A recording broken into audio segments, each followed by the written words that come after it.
Good morning po sa ating lahat. Araw po ng Monday ngayon. At tayo ay nakabakasyon pa. At isi-share ko sa inyo yung aking pinatuyong malunggay. This is the second batch na po guys ha.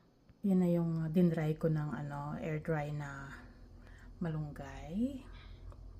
Binili ko sa Lucky Store. So yun na yung second batch. Yung unang batch nandito na siya. So, ngayon tinatanggal ko na sa tangkay niya para madali ko na siyang durugin at gawin na nating tea. Moringa or malunggay tea. So, this is all natural and very healthy and daming health benefits. Ito yung ating first batch na dinurog natin mula dito. Yan yung mga tangkay na hindi ko na pa siya isasama. So, tara, kunin natin yung ating second batch. Nandito naman ngayon.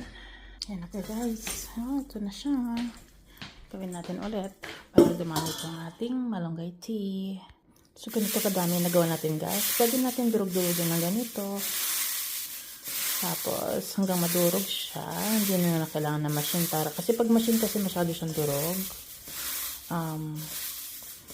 Hindi ako gumagamit ng tea bags. Ang gamit ko po guys ay tea balls. So, nakuha ko lang to sa Amazon. Sige, isa kami ni Lolo. Yan. Kasi mga tea bags, may chemical din yung bag nila yun. Kaya, iniiwasan natin yung mga bagay na ganon. So, ito yung mga tangkay niya. Tatapon na natin yan.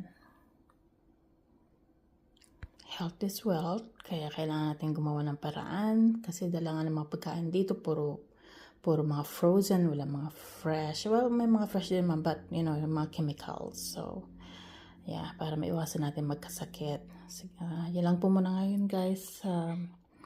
Thank you for watching po and God bless everyone.